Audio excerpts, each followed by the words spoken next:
This call is now being recorded. This call is now taking notes. दूसरे सत्र में आप सभी का पुनः स्वागत। हमारे बीच में श्रीमती वर्षा श्रीवास्तव उपाध्यक्ष समवाय फाउंडेशन उपस्थित है, उनका स्वागत है। हमारे बीच में नीतू जैन जो उपस्थित हैं, समवाय फाउंडेशन के प्रमोटर हैं और हमारे अभी फैकल्टी रही हैं इस सत्र में, उनका स्वागत है। हमारे बीच में अनिल शर्मा जी उपस्थित हैं, उनका स्वागत है। हमारे बीच में रीता गांधी मैम उपस्थित हैं, सीनियर थेरेपिस्ट हैं, उनका स्वागत है। हमारे बीच में जयश्री चौधरी जी उपस्थित हैं, समवाय फाउंडेशन के प्रमोटर हैं और हमारी फैकल्टी भी हैं, उनका स्वागत है। हमारे बीच में गरिमा बिष्ट उपस्थित हैं, समवाय फाउंडेशन से जुड़ रही हैं और हमारी इसमें फैकल्टी भी हैं, उनका स्वागत है। हमारे बीच में पिंकी तोमर जी उपस्थित हैं, उनका स्वागत है। इसके अलावा अगर अन्य कोई ज्वाइन कर चुका है तो उनका भी स्वागत है। हम लोग अभी चर्चा कर रहे थे और 1 पॉइंट ट्रीटमेंट पर, और हम लोगों ने अभी 1 और 4 समाप्त किया है। अब 3 हम लोग आगे बढ़ रहे हैं। अब हम लोग आज कुछ चर्चा कर रहे हैं। 5 की चर्चा हम लोगों ने किया था, आधी अधूरी थी, वो भी हम लोग थोड़ा धीमे चल रहे हैं, लेकिन फिर भी हम लोग कोशिश कर रहे हैं कि जितना हम लोग समझ सके, जहां तक कर सके उस पर हम लोग करेंगे, बात करेंगे। और फिर ये अच्छा, ये तो आपका था, मैडम का था।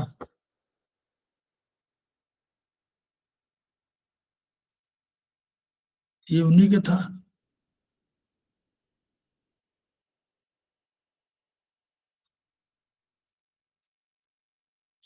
पांच पर हम लोग बात कर रहे थे ना। एक ही है क्या? शेयर हो रहा बार बार? वही शेयर हो रहा है क्या? हाँ सर, ये पहले वाला पेज था जो नीतू मैम ले रही थी। ये भी वही है। हाँ सर, सेम है। सेम है, सेम ही कोई। इसका मतलब उसको लेना पड़ेगा। चलिए, स्टॉप शेयरिंग।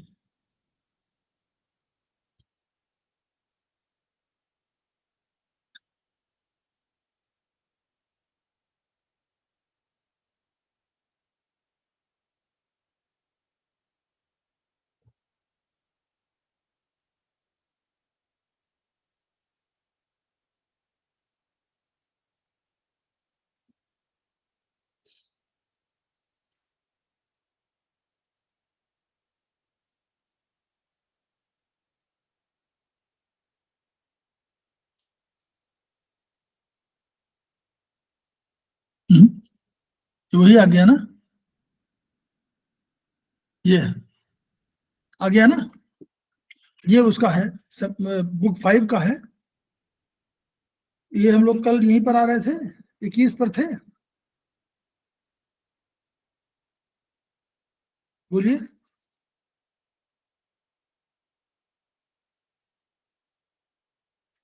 स्मोकर्स लेग पर थे ना, 21 पर। हैवी स्मोकिंग के लिए कहा था कि अगर उसकी आर्टरीज सिकुड़ जाती हैं तो इसमें ST32 को टोनिफिकेशन था, यानी पैरों की आर्टरीज के लिए लोअर जो है एक्सट्रीमिटीज है, जिसको बोलते हैं लोअर एक्सट्रीमिटीज, वो यानी पैरों की बात कर रहे हैं। तो पैरों में होगा तो ST32 ये आर्टरीज का पॉइंट है, तो इस पर आप टोन कर देंगे तो सर्कुलेशन ठीक हो जाएगा। इसलिए वो दर्द, जो दर्द है, ये दर्द, इसका आधार इन्होंने माना है कि सर्कुलेशन की प्रॉब्लम है, तो आर्टरीज की सर्कुलेशन बढ़ा देंगे तो ये ठीक हो जाएगा। स्टेमरिंग में कहा कि यानी स्टेमर करेंगे तो हार्ट हीट, तो हीट माने हार्ट हीट माने यांग, हीट माने यांग, यांग माने हीट होता है कि नहीं? बोलिए। हीट, अगर यांग की बात करें तो हीट होगी कि नहीं होगी? होगी सर। और इन की बात करें ठंडक होगी। तो हार्ट हीट बढ़ गई है, चाहे ठंडक बढ़े चाहे गर्मी बढ़े, दोनों में एनर्जी बढ़ती है। मालूम ये जानते हैं ना हम लोग, ठंडक भी एनर्जी है और गर्मी भी एनर्जी है। जब भी ठंडक लगेगी तो भी एनर्जी बढ़ेगी और गर्मी लगेगी तो भी एनर्जी बढ़ेगी। ऐसा मत सोचिए कि ठंडक बढ़ी तो एनर्जी घटी ना।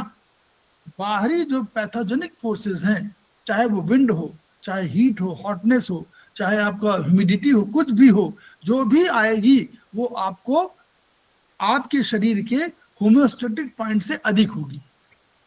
ठीक, उसको मशीनें हमारी ठीक करना चाहेंगी, हमारी मेरिडियन ठीक करना चाहेंगी, ये कंसेप्ट हो सकता है। तो हार्ट हीट बढ़ गई है तो H7 को इसलिए सीडेट करना पड़ रहा है, हार्ट को सीडेट नहीं कर रहे हैं। आप पहले समझिए, आयुर्वेद की शरण में जाइए, आयुर्वेद बहुत स्पष्ट बोलता है, वो कह रहा है कि द्रव्य गुण कर्म, हम लोग यहाँ अलग अलग क्लासिफाई नहीं कर रहे हैं, वहां बहुत स्पष्ट है, वो कहते हैं द्रव्य गुण कर्म, उन सब को हम कभी कभी द्रव्य को सीडेट करते हैं, कभी गुण को कर्म करते हैं, कभी कर्म को करते हैं। ऐसे ही हम यहाँ हार्ट को नहीं सीडेट कर रहे, आप समझे कि हार्ट को सीडेट कर दिया ना, हार्ट की हीट को, हार्ट में हीट बढ़ी हुई है, उस हीट को सीडेट कर दिया तो ठीक हो जाएगा।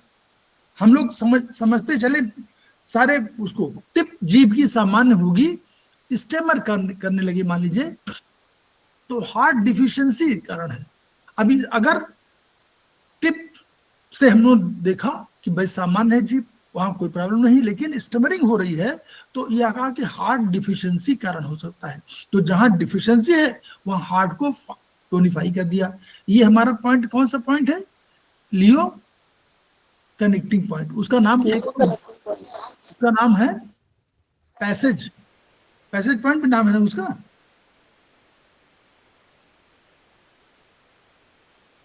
हाँ सर, लियो कनेक्टिंग को पैसेज पॉइंट भी बोलते जी, हैं। तो ये पैसेज पॉइंट है, ये आपस के में ट्रांसफर करता है। तो H5 को टोनिफिकेशन से ऊर्जा कहां से आ जाएगी?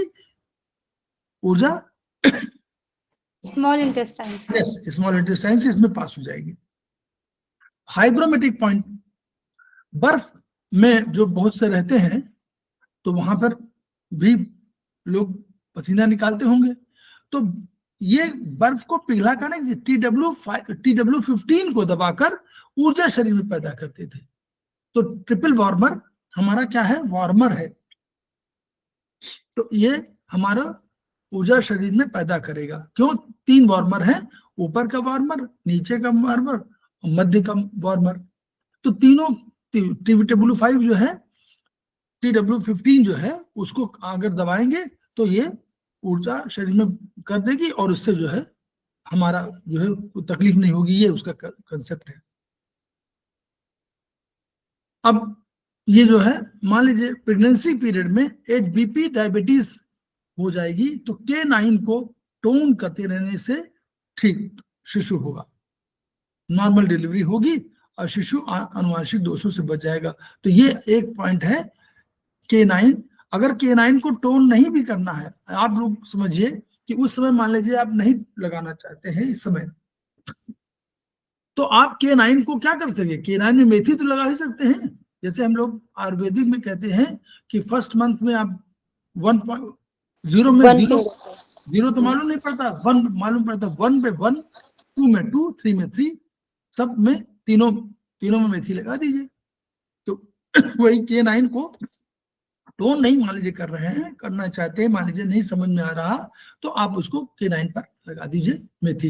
हेरिडिटी डिजीज, अनुवांशिक रोग है, तो ये हमारे पास K9 को टोन करते रहने से ये रोग नहीं होगा।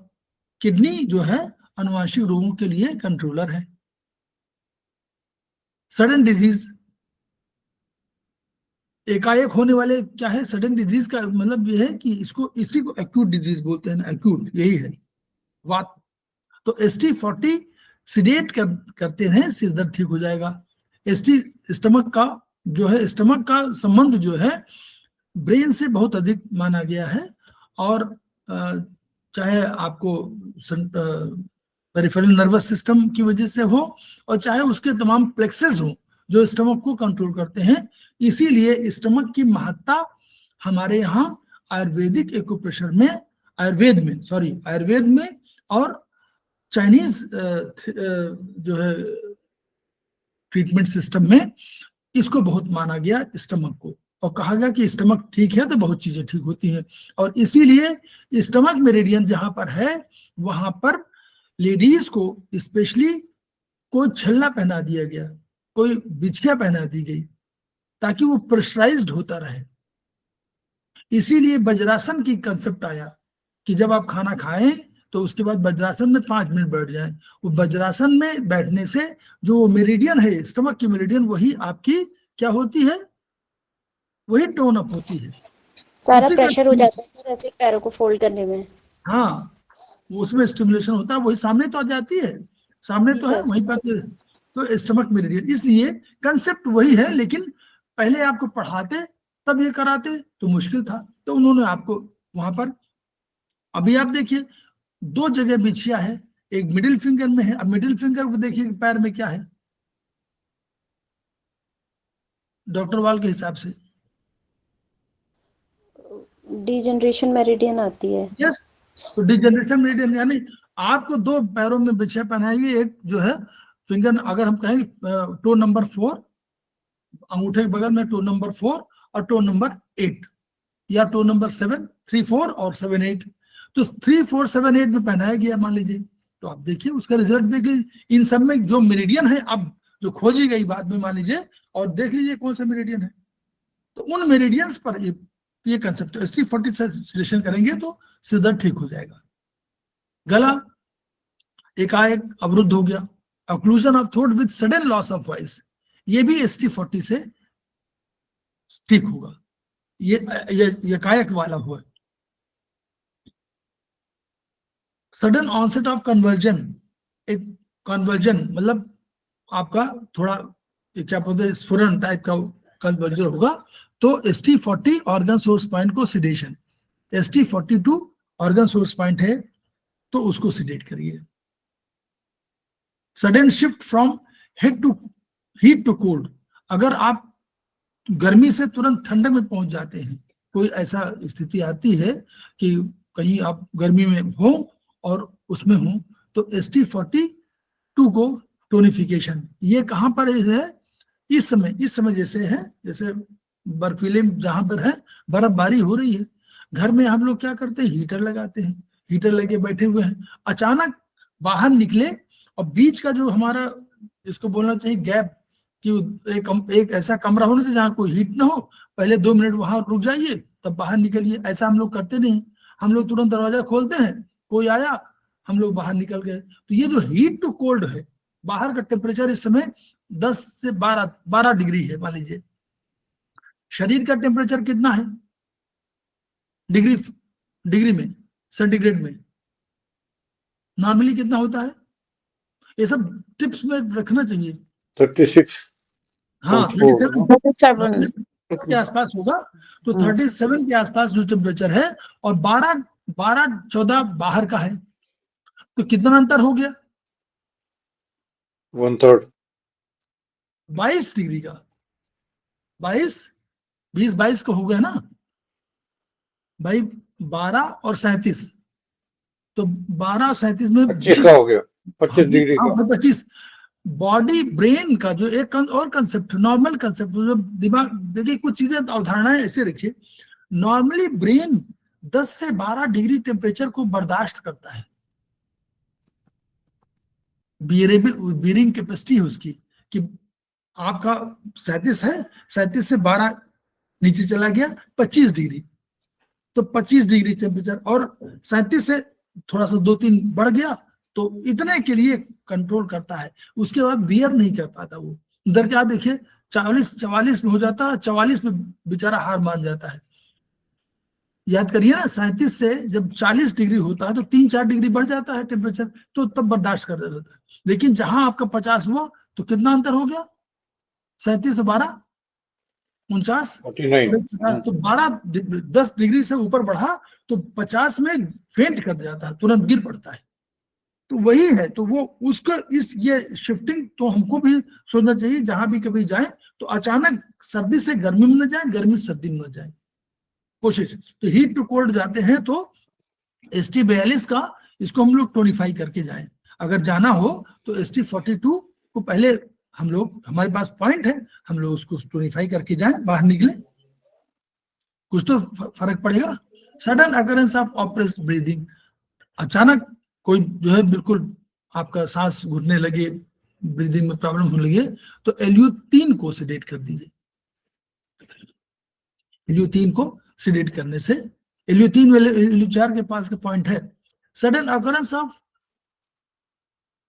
ट्यूमेसेंस ऑफ फेस, चेहरे पर अचानक सूजन आ जाए, तो चेहरे पर अचानक सूजन आए, चेहरे वाला पॉइंट जो है गवर्निंग वेसल का मतलब, इसलिए ये क्या है, यांग की कोई भी प्रॉब्लम होगी तो यांग की तो प्रॉब्लम है ये, तो इसलिए यांग को उन्होंने सिडेट कर दिया। तो GV26 को उन्होंने सिडेट कर दिया। अचानक सडन हो रही है, यानी ये मान रहे हैं कि अचानक होने के, एक्यूट माने गवर्न मतलब यांग ऊर्जा, ये यांगी ऊर्जा तो है किसी न किसी रूप में, चाहे वो ठंडक हो चाहे वो गर्मी हो। पहले आप कंसेप्ट समझ लीजिएगा, यांग ऊर्जा माने ठंडक में भी दो है, एक इन ऊर्जा एक यांग ऊर्जा। अत्यधिक ठंडक पड़ेगी तो हम लोग कह सकते हैं कि इसमें प्रचंड यांग है, ये भी कह सकते हैं। यांग प्रभावशाली है, इन सरल है लेकिन यांग प्रभावशाली है। तो वही तो अचानक बढ़ी और चेहरे पे सूजन आ गई, कोई फैक्टर, कौन सा फैक्टर यही होते हैं। आप बैक्टीरिया न भी माने, बैक्टीरिया न भी प्रभावित करे आपको, तो हमारे पास कौन से हैं पैथोजेंस, बताइए जल्दी बताइए चाइनीज के हिसाब से पैथोजेंस कौन है? बैक्टीरिया नहीं, कौन आक्रमण करते सर्दी हैं? गर्मी, हाँ, सब पांचों वही। विंड, पहला विंड है ना, wind, heat, hotness, humidity, dryness, coldness, यही तो अटैक करते हैं। और इन्हीं का मिक्स फॉर्म विंड हीट, या विंड के साथ दो होता है ना, विंड के साथ हीट भी जाती है, विंड के साथ कोल्ड भी जाती है। याद करिए ना, हवा ट्रांसफर करती है हीट को भी और विंड को, कोल्डनेस को भी। तो विंड हीट और विंड कोल्ड दोनों हो जाते हैं। और अकेला विंड भी होता है, अकेला विंड हीट की, विंड कोल्ड दोनों साथ संबंध में हो गया, उधर भी इधर भी। अपने बेटे के साथ भी मिल गया और वो अपने पिताजी से मिल गया, दोनों पिता है, किडनी पिता है और वो बेटा है, तो दोनों से मिल गया। भाई घर का है, बाबा से बात कर लिया, अपने उनसे बात कर लिया, मतलब फादर से बात कर लिया, अपने बेटे से बात कर लिया, दोनों से, और वो हुआ। तो वर्चुअली वहां पर ऊर्जा बढ़ गई, तो GV26 को सिडेशन से ठीक हो जाएगी। एक्यूट टॉन्सिलाइटिस में देखिए, हाँ ये जरूर ध्यान दीजिए कि GV26 का सिडेशन आप उन लोगों पे थोड़ा न करिए जहां पर लो बीपी जिनको रह रहा हो। बोलिए, लो बीपी है उसको आपने और लो बीपी करा दिया, तो उसको मेथी लगा दीजिए। ये हम लोग को ध्यान देना है भाई। उसको नहीं, ऐसे नहीं मालूम ना, ये लिखते थे ना कि आप ये देखिए वो देखिए। GV26 का सिडेशन उनको नहीं करना है जिनको लो बीपी की शिकायत है, तो उनका बीपी और घट जाएगा, प्रॉब्लम हो जाएगी आपको, तो आप वहां मेथी लगा दीजिए।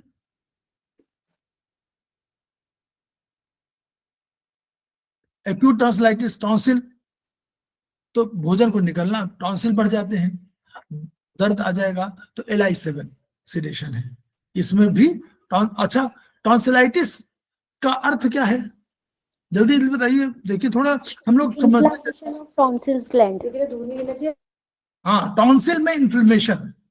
अब टॉन्सिल है वहां पर है क्या होंगे कौन?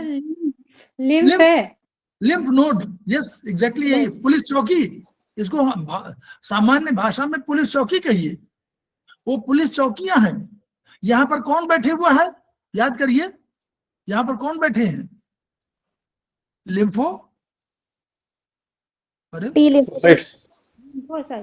हाँ, लिम्फोसाइट बैठे हुए हैं। वो T लिम्फोसाइट है या B लिम्फोसाइट है, वो बैठे हुए हैं। सर यहाँ लिम्फ नोड है, तो यहाँ विंड का भी अटैक होगा और हीट का भी अटैक होगा। बिल्कुल, सभी का होता है, सबका होता है। और टॉन्सिलाइटिस हुआ तो आइटिस हुआ। अब यहाँ बैठे हुए वो बैक्टीरिया कोई हो गया, तो टॉन्सिलाइटिस में क्या, मान लीजिए कोई बैक्टीरिया आ गया, तो वो क्या करते हैं, ये अपनी सेना बढ़ा देते हैं। क्यों? उसने बताया जाकर के भैया दो दुश्मन आए हुए हैं, ऐसा घूम रहे थे और कह रहे थे हम बम से उड़ा देंगे, तो उनके पास इसका मतलब बम है। अब बम तो तुरंत उसने उनको पकड़ लिया पुलिस, हमारे सेना ने, और पुलिस को पकड़ करके ले आए और तुरंत चला गया, सब सूचना ले लिया कि बम इसके पास है, और ये आधुनिक बम है, ये रूस का बना हुआ, चाइना, मतलब आप वर्बेटम मत समझिएगा, रूस का बना हुआ है या चाइना का बना हुआ है या जो है अमेरिका का बना हुआ है, और इसमें ये चीजें हैं, इसमें ये डाला गया है, इसमें जिलेटिन लगा है, इसमें पूरा नोट कर लिया। और नोट करने के बाद गया और उसने तुरंत यहीं बैठे हुए हैं वो लोग बता दिया भैया वो आया हुआ है। उसका इंफॉर्मेशन, मैक्रोफेजेस काम इतना ही है, उसने बेचारे ने जाकर के इतना इंफॉर्मेशन दे दिया। अब इनका काम क्या है, ये कोई टी लिम्फोसाइट है, कोई बी लिम्फोसाइट बैठा हुआ है, एक टी लिम्फोसाइट मान लीजिए बैठे हुए हैं और एक बी लिम्फोसाइट बैठे हुए हैं, दोनों को सूचना मिल गई। अब टी लिम्फोसाइट बी लिम्फोसाइट जो भी बैठा हुआ है उसने सूचना को लिया और उसने तुरंत इस पर काम शुरू कर दिया कि इस आधुनिक हथियार को मारने के लिए बम से अगर करें तो हम बम को डिफ्यूज करने का हमारे पास तरीका है। तो वो तुरंत उसने पूरे ट्रेनिंग दिया। अब ये ट्रेनिंग दिया वहां जिसको भी टी लिम्फोसाइट को दिया चाहे बी को दिया, अब इस ट्रेनिंग को दिया, उसको तैयार किया और कहा कि अब आप जाइए, जब तैयार हो गया पूरा बता दिया कि ऐसे करना, ये करना, वो करना। अब कहा कि अब अपनी सेना बनाओ जा करके, तो सेना नहीं बनाते वो केवल ट्रेनिंग करते हैं वहां पर लिम्फ नोड में। वो सेना बनाने काम इनको कहते हैं कि जाइए और प्लाज्मा आप पास सारे, हमारे पास हथियार क्या है, प्लाज्मा में है, ग्लोबुलिन है, वहां पर जो है एल्बुमिन है, ग्लोबुलिन है, सब सारे उसमें बैठे हुए ना, तो सारे उन सबको ले करके गए और उनको कहा वहां बनाइए। इन्होंने जाकर के अपना बनाया। कि बनाने में जो लगता है समय वो 14 दिन का समय, मिनिमम 14 डेज टाइम लगता है अपनी सेना बनाने में। ये जो बनते हैं ultimately they are said to be antibodies. इसलिए जब टॉन्सिलाइटिस होगा तो हमारे पास सेना बढ़ रही है, वो अपनी सेना बढ़ा रहे हैं, वो चिंता का विषय नहीं है, वह अपनी सेना बढ़ा रहे हैं। अगर टॉन्सिल बढ़े हुए हैं तो इसका मतलब कि कोई इन्फेक्शन बाहर से आया हुआ है और उससे लड़ने, जैसे आपको कोई शहर में घटना घट जाए किसी थाने में, तो उस थाने में अचानक ही पुलिस सब, वहां डीएम बैठ जाएंगे, एसएसपी भी आ जाएंगे, डीआईजी भी आ जाएंगे, आईजी भी आ जाएंगे, डीजीपी भी कहते हैं लखनऊ से चले हुए हैं, वो चल दिए हैं साहब, आ रहे हैं, आधे घंटे में आ जाएंगे। ये सब प्रोसेस जो है वो वही टॉन्सिलाइटिस का प्रोसेस है। ठीक है, तो LI7 को हम लोगों ने सेडेट कर दिया, ठीक हो गया। एक्यूट स्टोमेटाइटिस, ये भी उग्र मुख प्रदाह। हमारे कोई भी मुख में कोई चीज हो, चाइनीज के हिसाब से मुंह में कोई, एक्यूप्रेशर को मान लीजिए, मुंह में कोई भी चीज हो, हम लोग मानते हैं स्टमक। तो हमेशा जब भी कोई मुख में प्रॉब्लम हो तो उसका संबंध पहले हमको स्टमक में लेना है। मुख में तो करना ही है स्टमक। एक्यूट स्टोमेटाइटिस जो होता था, दर्द प्रदाह मुख के अंदर हो जाता, मुख खोलना जीभ निकालना कठिन होगा, LI7 सेडेशन। एक्यूट डायरिया होगा, नियंत्रण में नहीं आती, तो LI7 को LI7 का टूनिफिकेशन है। ये किससे, LI के फंक्शन के हिसाब से उन्होंने कहा कि अब वो दो तरह का, बाय डायरिया दो तरह की हो सकती है। डायरिया भी आपको, एक डायरिया होगी स्प्लीन की कंट्रोलिंग न होने, स्प्लीन कमजोर होने के कारण, और एक LI भी तो कमजोर हो सकती है। वो भी तो अभी कल हम लोगों ने पढ़ा था उसमें कि वो LI क्या कर रही है, वो कमजोर होगी तो होल्ड नहीं कर पाएगी। हाँ, इतनी कमजोर है कि रोक नहीं पा रही। तो हम लोग धीरे समझ रहे हैं ना, हम लोग समझने का तरीका हम बता रहे हैं कि भाई एक्यूट डायरिया, अभी हम लोगों ने पढ़ा कि स्प्लीन नियंत्रण करती है, ऊपर ऊर्जा को भेजती है, और अगर ऊर्जा को कमजोर होती है, ऊपर भेज नहीं पाती, तो वो ऊर्जा नीचे चली जाती है, और जैसे चली जाएगी वैसे डायरिया हो जाएगा। ये हम लोगों ने पढ़ा, ठीक है, वो भी सही है।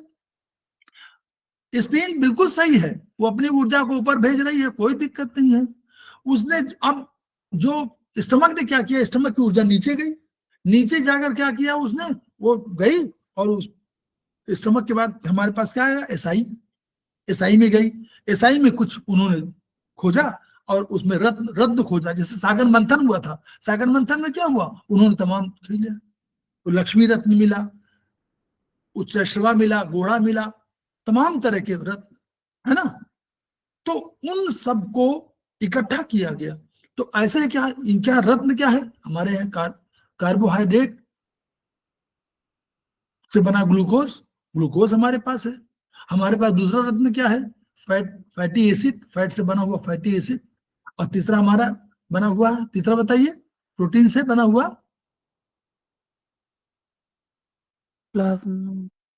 Amino acid. Amino acid, yes, amino acid. तो ये हमारे रत्न है। फिर हमारे पास कुछ मिनरल्स है, कुछ विटामिन है और कुछ जल है। इतना तो है, यही 6 रत्न हमारे मुख्य रत्न है। ठीक, तो ये 6 रत्न हमको मिलने हैं।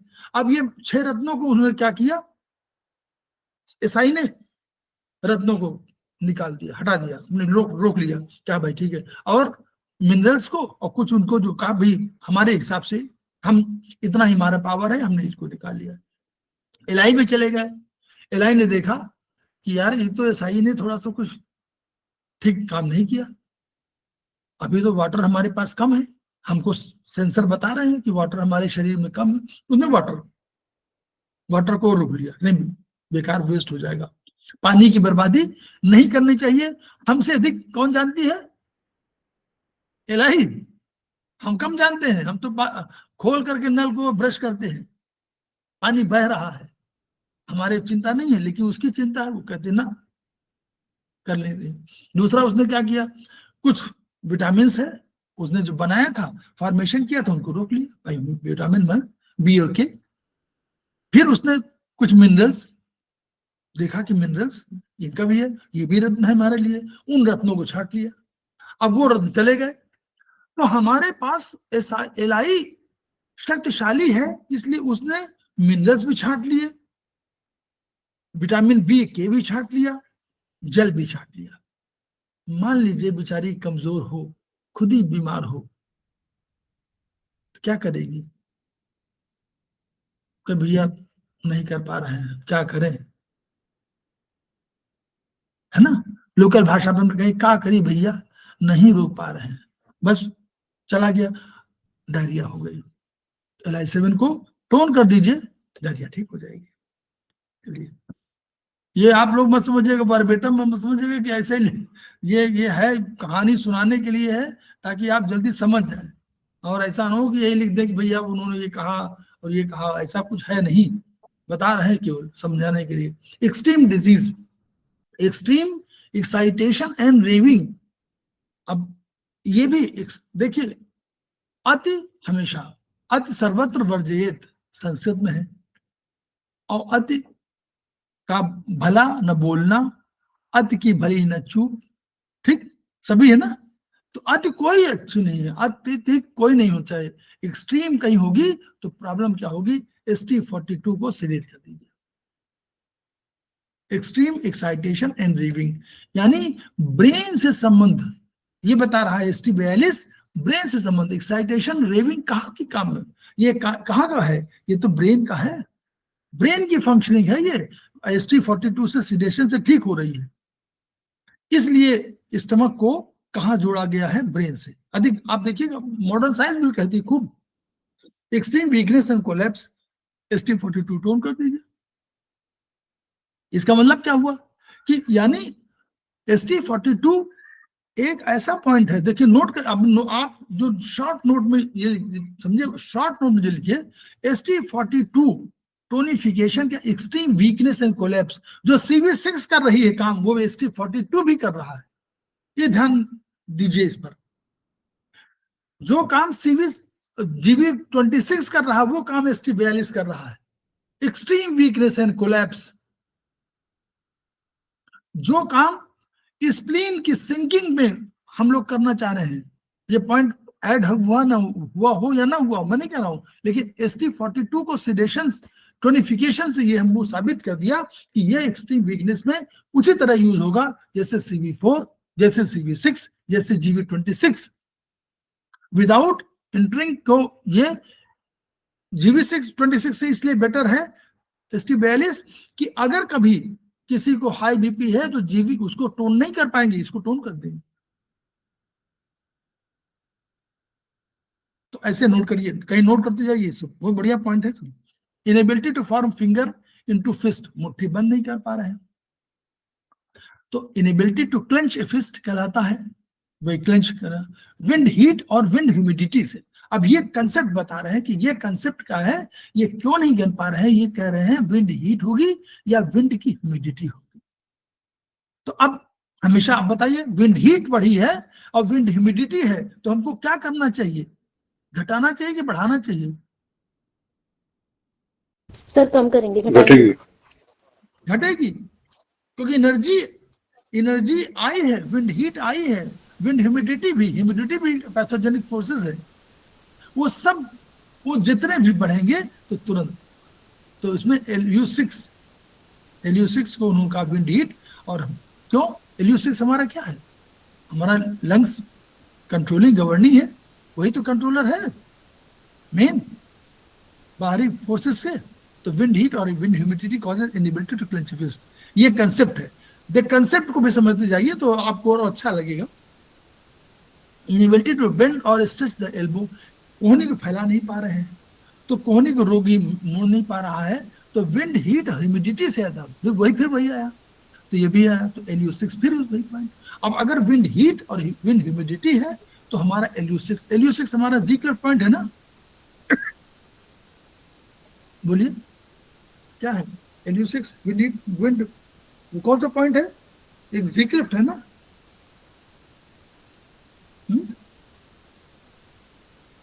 किताब लेके बैठिए, LU6 ज़ीक्लर पॉइंट है लंग्स का, है ना, हाँ लंग्स हाँ, तुरंत ये सब चीजें धीरे धीरे समझते जाइए, बोलते जाइए तुरंत। गलत भी बोलिएगा तो चिंता मत करिए, कोई टेस्ट नहीं हो रहा, ना 0 नंबर मिलेंगे ना 2 नंबर मिलेंगे, एक प्रश्न का 2 नंबर वहां होता है, तो ना 2 नंबर मिलेंगे ना 0 मिलेगा। लेकिन हाँ बस उत्साहवर्धन होगा, हमारा होगा, आपका नहीं हमारा होगा। Inability to lift the hand, ये भी कह रहे हैं विंड हीट या ह्यूमिडिटी, मतलब जो भी प्रॉब्लम है या तो हीट की वजह से है या उसमें नमी आ गई है, तो हाथ नहीं उठ पा रहा है, या तो हीट बढ़ गई है या ह्यूमिडिटी। अब ये कंसेप्ट समझ में आ गया कि ये कभी भी कंधा मुड़ नहीं रहा, ये नहीं हो रहा, तो उसमें विंड हीट और ह्यूमिडिटी एक कारण है। तो इसलिए सिडेशन जो तय है कौन सा ऑर्गन पे होगा, हाथ की, जहां हाथ और इनका हाथों की बात है तो यहाँ 6 मेरिडियन तो है, इन्हीं की वजह से नॉर्मली होगा ना। कौन कौन मेरिडियन है बोलिए आगे एक भाग में। LU lungs, heart and pericardium. Good, पीछे ट्रिपल वार्मट भी एक पॉइंट बताया था अभी। ये पीछे 3 वो ऑर्गन बताइए meridian. Triple warmer, triple warmer, इन्हीं 6 की वजह से ही हो सकता है, कोई भी कारण होगा हाथों के उसमें, तो नॉर्मली मेरिडियन पे ध्यान दीजिए। तो ये LU6 उन्होंने ज़ीक्लर पॉइंट है, और इनको कहा कि ये सिडेशन से ठीक हो जाएगा। सर इसके साथ ट्रिपल वार्मर 15 भी बताया था ना, हाथ नहीं उठ पा रहा होता। हाँ वो भी है, क्योंकि वर्चुअली ट्रिपल वार्मर पॉइंट भी तो यहीं पर जा रहा है, देखिए लोकल पॉइंट के आसपास। LI 15, triple warmer 10, SI 10, SI 11, ये सब जा रहा है ना, यही पॉइंट आ रहे हैं ना। फिर SI 15, वो SI नीचे पीछे चला जाता है, स्केपुला में चला जाता है, और LI जो है यहीं से चला जाता है ऊपर की ओर, LI 20 यहाँ पर आ जाता है नाक के आसपास, और ये तो ये एरिया आता है। तो वो उसका पाथ हमें अगर मालूम है तो आपको पॉइंट खोजने में आसानी रहेगी। हेलुसिनेशन, ऊट पटांग, मतलब इधर की बात है, इररिलेवेंट चीजें, हंसने रोने जब उसको, तो LI 5 को सिडेशन, ये उन्होंने उसमें कहा है। LI 5 pushes down the wind from the brain, ये कंसेप्ट है, यही बेसिक कंसेप्ट है। क्यों LI 5 लिया, कहना कि विंड को ब्रेन से, ये विंड की जैसा है, क्योंकि हेलुसिनेशन माने अचानक विंड बढ़ गई तो इधर उधर, विंड क्या करती है बोलिए, विंड क्या करती है, गति देती है, मूवमेंट गति देती है। हाँ गति देगी। नहीं हेलुसिनेशन है, अगर किसी को ऐसे भूत प्रेत वाली लोगों को लगता है ना कि ऊपर की बीमारी लग गई, तब भी ये काम करेगा ना LI 5। क्यों नहीं बिल्कुल करेगा? करेगा। वो कोई वैसा होता नहीं, ये सब पॉइंट कोई ना कोई ऑर्गन ऑर्गन वो है। तो देखिए विंड, यहाँ पर आयुर्वेद मत जोड़िए, यहाँ पर चाइनीज बात करें। चाइनीज में wind is the energy of would. Would क्या करता है? यूं घूमता है, यूं घूमता है। पेड़ ऐसे हिलता है, इधर हिल जाएगा, उधर हिल जाएगा, इधर हिल जाएगा, उधर हिल जाएगा। यही लीवर का कंसेप्ट, जो बाएं दाएं ऊपर नीचे सब तरफ घूमती है, वही विंड करेगी। विंड भी तो ऊट पटांग बोलेंगे, कुछ सोचने लगेंगे, यहाँ घुमाएंगे। अभी आयुर्वेद की बात ही नहीं कर रहे हैं, आयुर्वेद में तो बात है वो हम समझ रहे हैं, लेकिन हम तो विंड की बात कर रहे हैं चाइनीज के कंसेप्ट में। चाइनीज में वुड का है, वुड भी यही करता है। तो हेलुसिनेशन Li5 को, ये क्यों? Li5 pushes down the wind from the brain, brain से विंड को, ये कंसेप्ट है चाइनीज, इसलिए Li5 को हम यूज करते हैं। अगर ये कंसेप्ट हमको याद रहेगा कि Li5 जो है हमारे विंड, ब्रेन से विंड को नीचे करती है, हमें तुरंत समझ आ जाएगा। जैसे हम समझते हैं कि Lu7 वात को ऊपर से नीचे ढकेलता है, तो यानी वात को, उसके पास वात आई, एनर्जी को उसने स्प्रेड कर दिया, तो ठीक हो गया बीमारी। A typical coronary of thought. जी सर ओवर थिंकिंग कर सकते हैं? ओवर थिंकिंग में, ओवर थिंकिंग में तो स्प्रीन प्रभावित होगी। ओवर थिंकिंग विचार अधिक करना, स्प्रीन डिफिशियंसी है। सर जिसको विंड का मतलब ऐसा कहते हैं ना कि विंड ब्रेन में रहती है, तो वो कंटिन्यूअस थॉट नहीं, विचार करना, देखिए दो चीजें हैं। विचार, अगर आप विचार कर रहे हैं और अच्छा विचार कर रहे हैं तो बढ़िया बात है, तो आपका एसआई ठीक है और आपका स्प्रीन ठीक है। ये तो कह रहे ऊट पटांग, विंड माने इररिलेवेंट चीजों, इधर से उधर घुमाएगी, वो कुछ करे। आप अभी बात करें यहाँ कानपुर की, फिर कलकत्ता की, फिर बंबई की, फिर वहां की, और फिर पुरानी जमाने की, फिर नए जमाने की, फिर इसकी, ये ऊट पटांग कहलाता है। यानी जिसका रिलेवेंस ना हो। ब्रेन अगर विचार कर रहा है तो विचार तो रिलेवेंस में, विचार अगर बहुत विचारशील है तो बहुत बढ़िया बात है। अगर सर नेगेटिव थॉट्स हैं तो, निगेटिव थॉट्स तो हाँ, निगेटिव थॉट्स में तो हम लोग, निगेटिव थॉट्स हैं तो आयुर्वेद में अधिक हम लोग आते हैं कि निगेटिव थॉट्स की दिशा हमारी बहुत महत्वपूर्ण। अगर निगेटिव थॉट्स है, यहाँ पर यूज करते हैं ना, यहाँ लगेगा नहीं। पार्ट 5 लंग्स का जो यहाँ पे पॉइंट आता है। हाँ, और यहाँ यूबी मेरिडियन पे जाइए, वहां भी है आपके पास। यहाँ पे बुद्धा स्ट्रेंगल, मानसिक,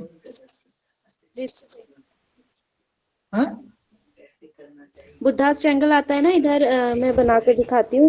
एक इस जगह पर लंग्स का पॉइंट हो गया, यहाँ पर हार्ट का पॉइंट हो गया, 2 गुण की दूरी पर इधर। हाँ बिल्कुल मैम। हाँ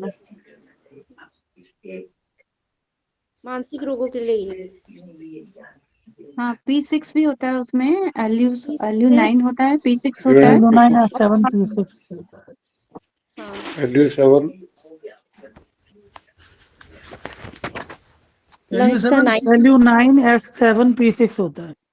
जी LU9 P6 और LU9 S7। अच्छा, हार्ट का जी सर, हार्ट 7। बुद्धा स्ट्रेंगल कहते हैं ना इसे, पीसफुल, कम डाउन, इन्हीं चीजों के लिए होता है ये, जो थॉट्स चलते रहते हैं। हाँ बुद्धा स्ट्रेंगल है, down के ये बहुत लिए। इफेक्टिव होता है। तो वो लगा लीजिए, उसको भेज, उसमें मैडम को भिजवा दीजिए। कलाई की मसाज करिए तो भी बढ़िया काम करता है ये बुद्धा स्ट्रेंगल सर। अब देखिए, ये है ए typical coronary for disturbance in the hardness of arms.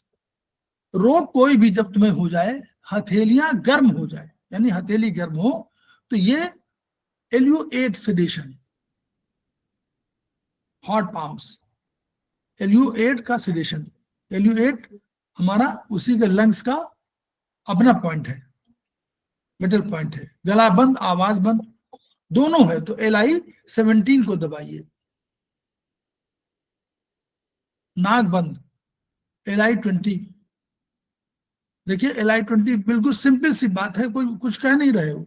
LI20 तो नाक के ऊपर ही बैठा हुआ है, ठीक है।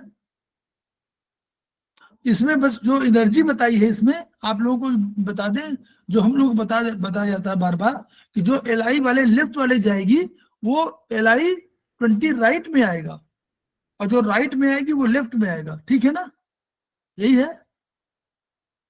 Yes sir. नहीं, जो राइट से क्रॉस आएगी कर मेरिडियन, उसका लास्ट पॉइंट दूसरे साइड में रहेगा। ठीक है, बस ये ध्यान रखिएगा। LI20 दाएं बाएं दोनों को दबाइए। तो अगर आप नॉर्मली जो है, जब आप अगर आप ये मसाज करेंगे तो ये पॉइंट दबेगा कि नहीं दबेगा? जी सर। तो आपका तो LI20 डेली दबा रहे हैं आप, जो मसाज कर रहे हैं। और ऊपर अभी आप देखिएगा जो नाक के बिल्कुल पास है, UB1 UB1 और UB2। UB2 दोनों दबेगा। C जी जी। वो क्या कहते हैं, SVP3 वो भी दबेगा, वो भी यहीं पर होता है नाक के पास। तो ये सब दबेंगे, यानी आपको अपने आप ही जो आपको कह रहे हैं वो अपने आप ट्रीटमेंट हो रहा है। UTI humid heat, humid heat माने इन्फेक्शन, इन्फेक्शन होगा तो UTI कारण होगा, तो इसमें CV3 किसका पॉइंट है यार बताइए? शू पॉइंट है ना, UB का। हाँ सर, यूबी का है। 4-5 पॉइंट हैं इसके CV वाले। कंसेप्शन वेसल में जो फ्रंट वाले में है 5 हैं। CV3 है, CV5 है, CV12 है, CV14 है, CV17 है। 5 पॉइंट आपके फ्रंट शू पॉइंट में आते हैं। बोलिए, है ना? या गलत बोल रहा हूं क्या? CV3 CV5 किसका? CV5 ट्रिपल वार्मर का है। जी सर। और CV12 हमारे स्टमक का है। 14 हार्ट का है, किसका है? आएगा, हार्ट का आना चाहिए। और 17 भी किसी का है कि नहीं है? लंग्स। नहीं, लंग्स का नहीं, तो LU1 है। सर 17 तो फ्रंट शू पॉइंट है पेरिकार्डियम का सर। हाँ, पेरिकार्डियम का है, वही तो। हार्ट, पेरिकार्डियम और ये 5 पॉइंट इसके हो गए। LU1 हो गया आपका लंग्स का। तो LU1 6 पॉइंट तो आपको बिल्कुल क्लियर हो गए। ऐसे याद करने के तरीके बता रहे हैं कि ताकि क्लियर रहे कि भाई सब 5 पॉइंट तो आप ही के हैं, 5 पॉइंट CV के हैं। वहां तो सारे UB के थे, यहाँ पर 5 पॉइंट CV के हैं। और एक मेरिडियन है, उसका 25 दोनों में पॉइंट है। एक पॉइंट ऑर्गन, दोनों का 25 पॉइंट है। ST 25 होगा, स्टमक 25 है ना? ST 25 LI का होगा, दोनों को, है ना? ये हो गया। और उधर 14 GB 13-14 2 पॉइंट। तो इस तरह पूरे 12 मेरिडियन का हम लोग पॉइंट ऐसे ही याद करने का तरीका ये सब है। चलिए आगे आए। फियर एट नाइट, इन और ब्लड घट जाएगा तो चिंतित रहेंगे, अशांत रहेंगे, वो रहेंगे। तो CV4 को टोनिफिकेशन करिए, सिंगल पॉइंट के रूप में कह रहे हैं। तो क्या होगा? चिंता होगी, अशांत होगा, नींद नहीं आएगी, नाइट में परेशानी होगी। CV4 is the front shoe point of the small intestine. अच्छा हाँ, 4 तो भूल ही गए थे। CV3 4 3 4 5 तीनों हैं। 3 4 5 और 14 और 12 और 14 17। ठीक है? तो this is the Luo connecting point of directing vessel CV, spleen, liver and kidney, इनका लियो कनेक्टिंग पॉइंट है। This is the powerful point to tone in and blood and strengthen body and mind. CV4 ये है। तो आपको CV4 का single point आप देखिए, सबको लगा दीजिए, जब आपको कोई लगे लगा के सो जाइए। Night fall in deficiency, night fall होगा, पेशाब रोक नहीं पाएगा। CV1 बिल्कुल वही पॉइंट है, वहीं पर उसी का लोकल पॉइंट है। टोनिफिकेशन करेंगे, ठीक हो जाएगा। क्या इनडिफिशिएंट है, इसलिए कंसेप्शन वेसल बहुत महत्वपूर्ण वेसल है। CV1 is the beginning point of conception vessel, penetrating and governing vessels. This is the collective point of conception vessel. CV1 nourishes in and benefit the kidney essence. It is used for incontinence, enuresis, nocturnal emissions due to in deficiency. तो इनको, और conception का मतलब है conception as well as physical as well as metaphysical. Leucorrhoea, humid heat बढ़ेगी, genitalia में बढ़ेगी तो लिकोरिया हो जाएगा और ये इरिटेशन होगा और इचिंग होगी। CB1 इसका सिडेशन, क्योंकि यहाँ पर एनर्जी बढ़ी हुई है। ह्यूमिड हीट माने एनर्जी बढ़ी हुई, इन्फेक्शन बाहर से आया हुआ है। जैसे इन्फेक्शन कोई आएगा वहां पर तुरंत ही एनर्जी बढ़ जाएगी। उसका बताया था डॉक्टर वाल से, बिल्कुल सीखिए। डॉक्टर वाल ने पूरा बता दिया कि ऐसे क्यों बढ़ रही है, क्योंकि वो मॉडर्न साइंस का कंसेप्ट था। उन्होंने कहा कि भाई जैसे ही आक्रमण होगा सब जगह पूरी सेना हमारी दौड़ पड़ेगी उस जगह के लिए। तो अगर जैसे रामलीला में रावण वध होने जा रहा है तो वहां पहले उस मेले में 50 लोग थे, अचानक 10,000 की भीड़ आ गई तो एनर्जी बढ़ेगी घटी? बढ़ गई। 10,000 लोग इकट्ठा हो गए जहाँ पे 40 लोग नहीं थे। तो वैसे ही जैसे इन्फेक्शन हुआ, एक बैक्टीरिया बेचारा आया था गलती से और भटा गया माइक्रोफेजेस से, उन्हें पकड़ दिया। अब उसको जैसे पकड़ा, उसको किया तो भाई नेचुरली वहां पर तो सारे डिफेंस वाले सारे ऑर्गेनाइजेशन दौड़ पड़े। सब WBC जो भी है, न्यूट्रोफिल है, ये सब दौड़ पड़े वहां पर। हिपरिन वगैरह लेकर के, वो हिपरिन लेके दौड़े, वो उनको बेसोफिल वगैरह सब दौड़ पड़े वहां। अभी लिम्फोसाइट और ल्यूकोसाइट का आगमन नहीं हुआ है, ये लोग पहले दौड़ पड़े, पैदा सेना है, ये दौड़ पड़े और सब मटेरियल। अब वहां जब दौड़ पड़े तो उस जगह हुआ क्या कि वहां 40-50 जहां पर जगह 2-4 की थी वहां पर 3-4 जगह 40-50 आ गए। तो वहां लालिमा बढ़ गई, ब्लड आ गया ना, ब्लडिंग के माध्यम से तो आएंगे, तो ब्लड में लालिमा बढ़ गई, सूजन आ गया उसे, क्योंकि 40 की 2 की जगह 40 आ गए तो सूजन आ गई, तो वो हो गया। कलर चेंज हो गया, फिर पेन हो गया, बाद में उस जगह पे पेन होगा, बाहर नहीं, पूरे शरीर में पेन नहीं, उसी जगह पेन हो गया। तो पेन अगर हो रहा है तो ये 3 कंडीशन को पहले पूरा कर दे रहा है। तो ये इसलिए वहां पर हमेशा सीडेट करना पड़ेगा जब भी कभी होगा। तो अब कोई भी चीज आप करेंगे तो एसाइटिस CB9, देखिए हम लोगों ने पढ़ा था, डैम्पनेस, फ्लेम, इडिमा, एसाइट्स भी हो जाती, एसाइटिस हो जाती तो CB9, हम लोग CB9 को पढ़े हुए हैं। CB9 very important point two promote transportation, transformation and excretion of fluid.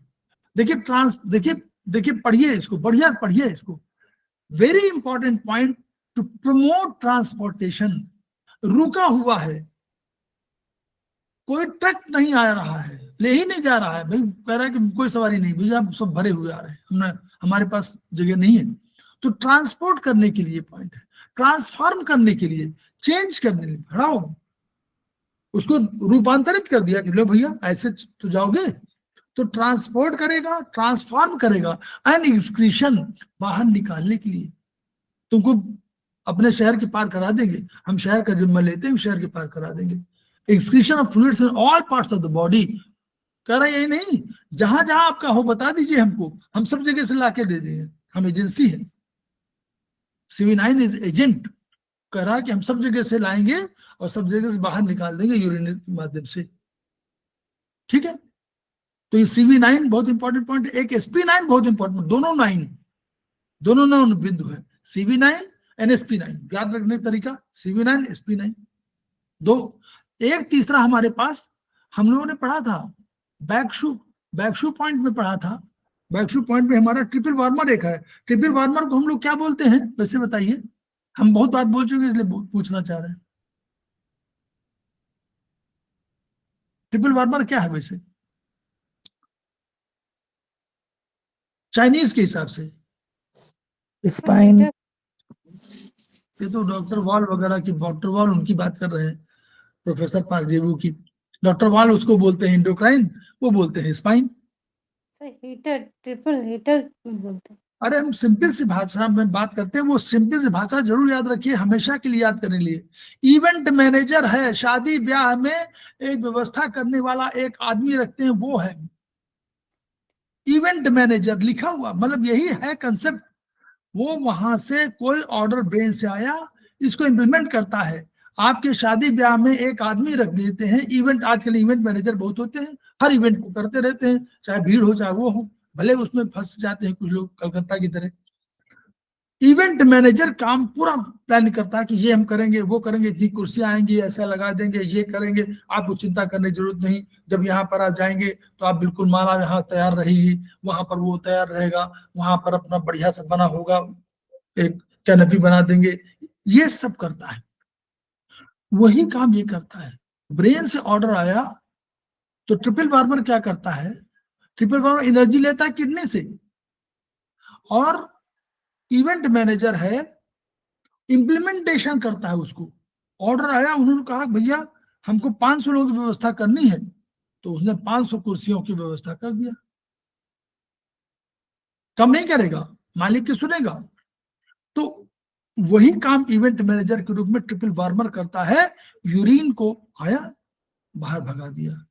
तो ये नीचे के उसका कंट्रोलर है, ये ट्रिपल वार्मर नीचे कंट्रोलर है। तो यूबी में उसकी सहायता लेनी पड़ेगी, बिना उसकी सहायता लिए जा नहीं पाएंगे। तो उसके पॉइंट कौन सा है, back shu point of triple warmer, UB 22, UB 22 है ना।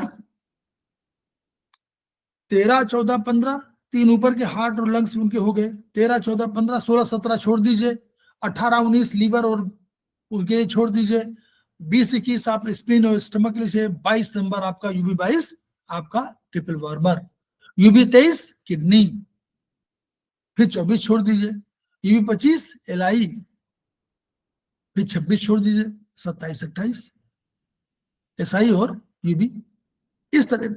तो वही है यूबी 22 और एक एसटी 28, स्टमक का 28, दोनों में ठा लगा हुआ है, 28 स्टमक टा। तो स्टमक का एसटी 28, यूबी 22, सीबी 9 और एसपी 9, 4 पॉइंट आपके हैं जो किसी भी तरल को निकालने के लिए पर्याप्त है। ठीक, 4 पॉइंट्स ओनली, सीबी 9, एसपी 9, 2 9, एक 28 और एक 22, सीबी वो यूबी 22 और एसटी 28। स्टमक का टा लगा हुआ है, इधर भी टा लगा हुआ है, स्टमक 28, स्टमक 28, ऐसे याद रख लीजिए। तो ये हो गया, तो ये पॉइंट है। कब तक बताइए गरिमा मैडम, कब तक? पिंकी मैडम बताइए कब तक? हम धीरे धीरे चलेंगे, चाहे इसको हम पूरे साल भर पढ़ाते रहे। नीतू जैन मैडम आगे पढ़ा ही रही है।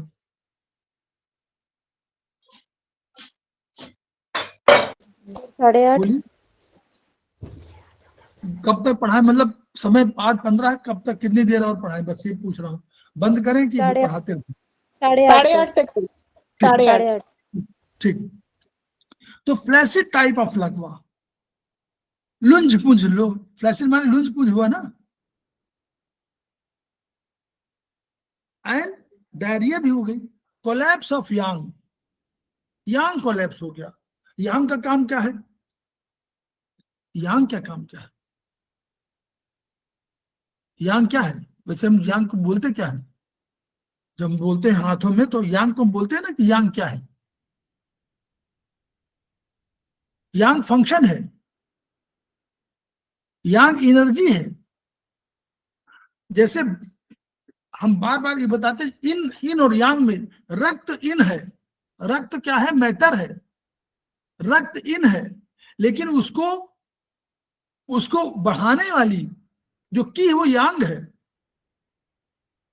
जो ची आप बोल रहे हैं, जिसको ची बोलते हैं या की बोलते हैं, दैट इज यांग। यांग और इन दो सर्वभूत सत्ताएं हैं प्रकृति की, इनसे बड़ा कोई नहीं है, इनसे बड़ा कोई नहीं है। ची वगैरह सब जो भी पदार्थ उत्पन्न हुए हैं संसार में, पूरे ब्रह्मांड में, वो इन्हीं प्रकृति के परिणाम है। तो प्रकृति ने दो रूपों में प्रकट किया, एक यांग और एक इन। यांग ऐसी शक्ति के रूप में हुई जो कार्यशील हुई, तो फंक्शनल एनर्जी के रूप में हुई, तो ऊपर की ओर हल्की थी, चली गई, विरल ऊपर चली गई, और इन कंडेंस होकर नीचे चली आई, और जब कंडेंस हुई तो पृथ्वी की रचना कर दिया, और ऊपर उसने स्वर्ग की रचना किया। तो स्वर्ग और पृथ्वी के बीच में मानव का विकास संभव हुआ, मानव और पदार्थों का। तो कोलैप्स ऑफ यांग माने यांग की जो ऊर्जा शक्ति है, जिसको आप ऊर्जा भी उसी का ऊर्जा जो है, जैसे माता पिता का स्थान पुत्र या पुत्री नहीं ले सकते, क्योंकि वो तो स्वयंभू है, उन्होंने उत्पन्न किया, तो उनकी तरह तो हो सकते हैं, वो नहीं हो सकते। तो nothing is yang in the whole universe. कोई यांग नहीं है, न कोई इन है, क्योंकि तो प्रकृति की सर्वभूत सत्ता है। तो यांग, कोलैप्स ऑफ यांग हो गया, यानी जो स्ट्रक्चर के साथ साथ जो उसको आगे जैसे किला मानी, मैं और एग्जाम्पल दे दूं, किला है, किला में बाहर के सैनिक है और एक अंदर है सैनिक। अंदर के सैनिक क्या कर रहे हैं? खाना बना रहे हैं, भोजन, इधर से रास्ता उधर ले जाना, उधर से रास्ता उधर ले जाना। बाहर जो सेना है वो लड़ रही है बाहरी सेना से, उसको क्या चाहिए? वो किले की रक्षा कर रही है, उसको चाहिए पीछे से क्या? आयुध, पीछे से कोई खाना भी उनको बढ़िया से खाना मुहैया कराइए, और पीछे से कोई हथियार देना है, गोला बारूद देना है, देते रहिए। अगर भोजन नहीं दिए तो लड़ नहीं पाएंगे, और अगर हथियार नहीं दिए तो नहीं लड़ पाएंगे। तो दोनों दशाओं में वो, अगर उनको हथियार नहीं मिला या उनको भोजन नहीं मिला तो वो कमजोर हो जाएंगे, वो मारे जाएंगे। जैसे मारे जाएंगे, किला दुश्मनों द्वारा गिरा दिया जाएगा। इन वाले अंदर हैं जो भोजन बना रहे हैं, ये इन है, उनको भी मार दिया जाएगा। तो बिना यांग के इन संभव नहीं है, और अगर इन ना हो और इनको भोजन नहीं मिले तो ये लड़ नहीं पाएंगे। तो बिना इन के यांग संभव नहीं। तो इसलिए इन और यांग एक दूसरे के साथ जुड़े हुए हैं। किसी में जिसमें इन है वो यांग है। अगर नारी इन है माना जा रहा है, अगर हम नहीं कहते उसमें यांग कौन लीवर और गॉलब्लैडर कौन, लेकिन इन माना जा रहा है, चाइनीज में भी और उसमें भी इन के रूप में माना जा रहा है कि इन जो है नारी है अगर, तो इनमें नारी, इनमें यांग भी है, और अगर यांग पुरुष है तो यांग में इन भी है।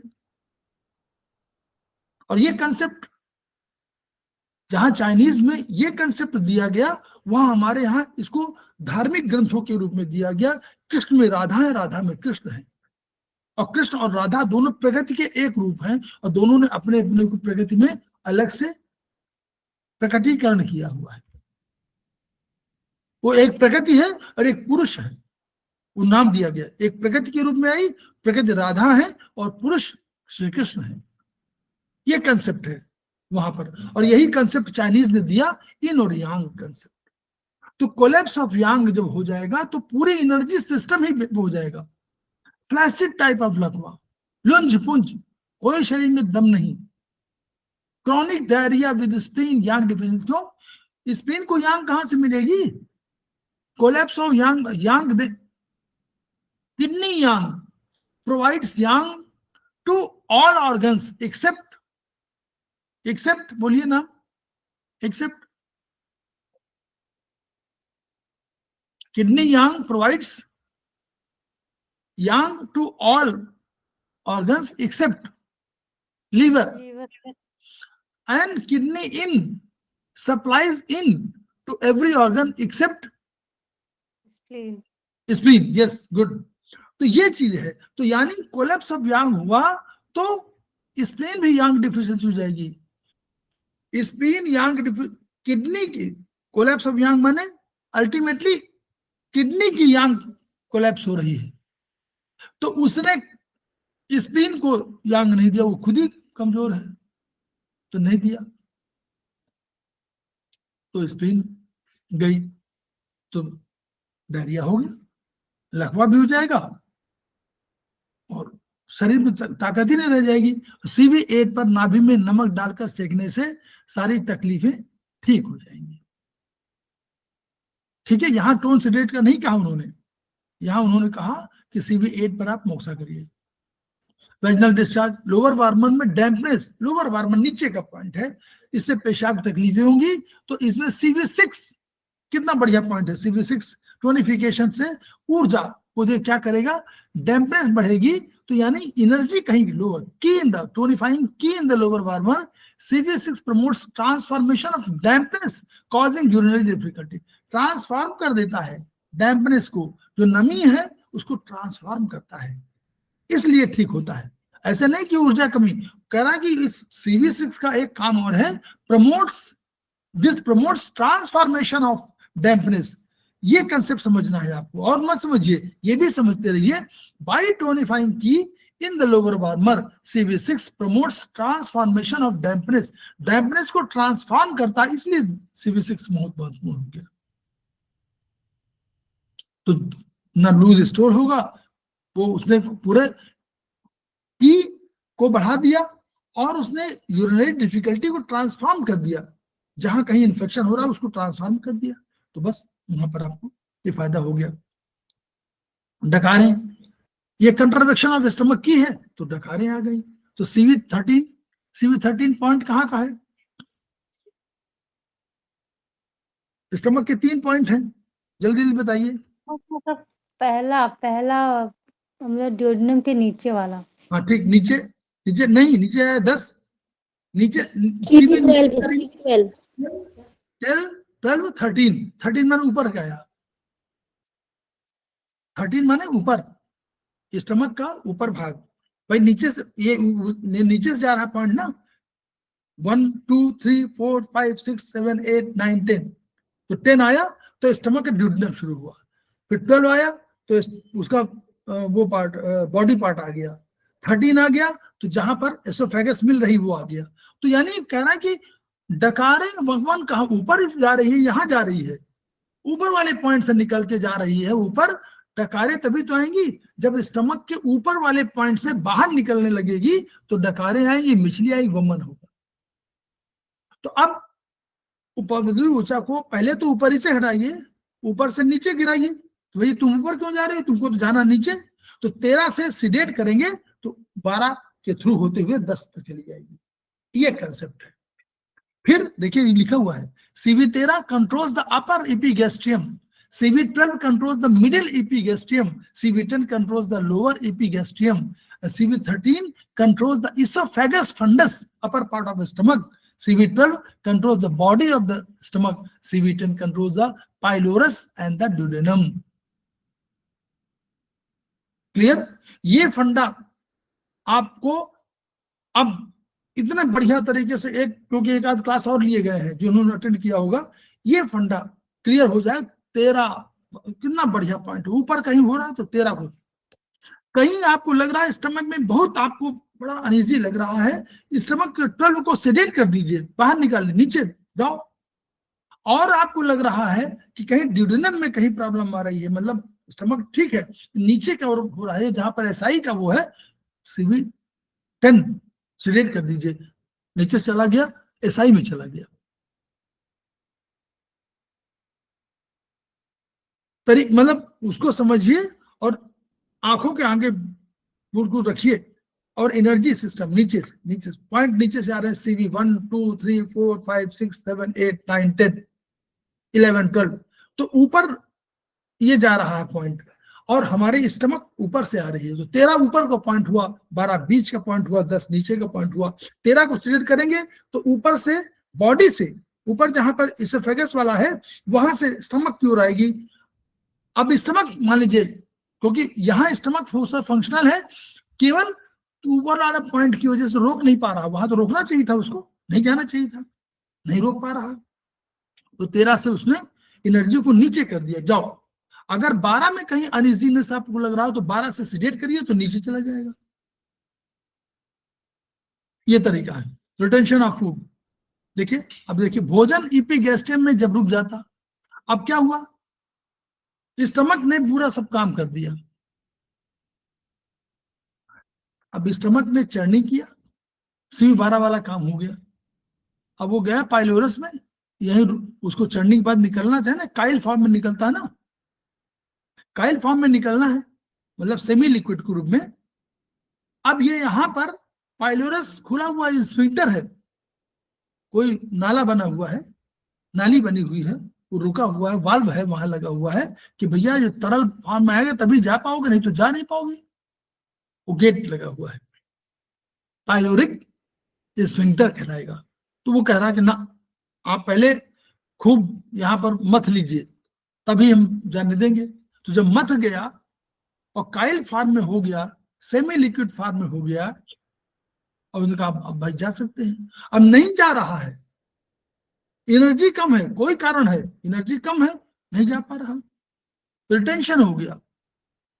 अब इसको निकालना है, तो निकालने के तरीका वही है सिडेशन। जैसे आगे की ओर बढ़ाना है, सिडेट करिए तो आगे बढ़ो गया, तुम्हारे रास्ता उधर गया। जैसे पुलिस कहती थक जाती है ना, जाओ आगे बढ़ो। मंदिर में दर्शन करने जाइए तो आपको वो, आप कहीं चाहना कहीं आगे बढ़ रहे हो, लेकिन वो आपको हाथ लगाकर आगे बढ़ाएगा। वही आपको काम CV10 कर रहा है। CV10 से, सिडेशन से ठीक हो जाएगा, आगे बढ़ जाएगा। आगे बढ़ गया तो SI ने उसको रोक लिया, कैच कर लिया, फिर तो आगे बढ़ना, फिर तो उसने घुमा दिया सब जगह, है ना। वो 6 फीट 7 फीट 6-7 फीट लंबी है, उसने खूब घुमा दिया, और घुमाने के बाद वो SI को भेज दिया कि जाओ। CV10 is a powerful point to promote the passage of food from stomach to the intestine and removes obstructions. This is the concept. ये इसको हमको CV10 भी पढ़ना है, लेकिन ये भी पढ़ना है। ये हमको पढ़ेगा, थोड़ा भी याद रहेगा, हमारा काम बन गया। फिर आप पढ़ लेंगे, इसको दोबारा पढ़ लेंगे। तो हम लोग 44 पर रुक जाते हैं, और 45 से हम लोग शुरू करेंगे। नहीं सब लोग कहेंगे कि आज ही सब पढ़ा डालेंगे क्या।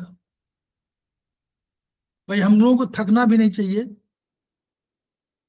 थक जाएंगे तो फायदा नहीं है ना। नीतू जैन मैडम उधर पढ़ाएंगी आपको पूरा, हम एक ही इश्यू को 5 वाले पे ही पूरा खत्म कर देंगे। 3-4 चैप्टर, 3-4 घंटे।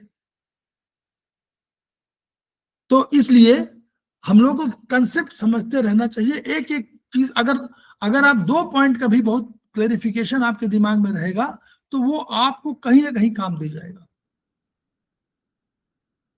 स्टमक बहुत वो है आपका, देखिए ट्रिटाइज 4 में पढ़िए GB governing vessel, GB gall bladder, UB इतना जरूर पढ़िए, और स्टमक। इसे इतने भी उसमें जो पॉइंट दिए हुए हैं, जो ब्रेन के से जुड़े हुए हैं, वो दिए हुए हैं, उनको आप जरूर पढ़िएगा। उससे फायदा ये है कि बहुत से कंसेप्ट क्लियर होंगे जो मॉडर्न साइंस और दोनों को ब्रिज करते हैं, दोनों को मिलाते हैं, इंटरेक्ट करते हैं, वो हम लोग समझ में आने लगेगा। और तो हम लोग को ट्रीटमेंट करने में और आसानी रहेगी और अच्छा लगेगा।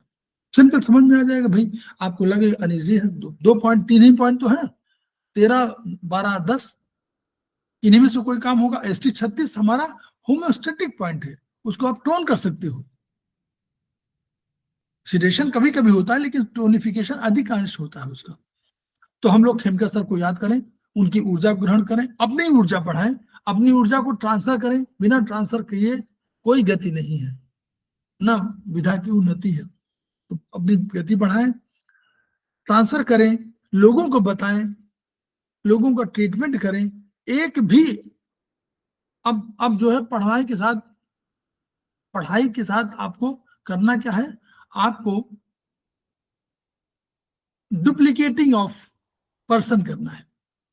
मतलब डुप्लीकेट, जैसे रीता गांधी मैडम है, अपने जैसा डुप्लीकेट, यानी इतनी योग्यता का कोई व्यक्ति खोज लें, उनको पढ़ा करके तो बना दें। तो ये निर्माण जब हो जाएगा तो हम लोगों का वो धर्म पूरा हो जाएगा जो हम लोग पढ़ाई का धर्म मानते हैं,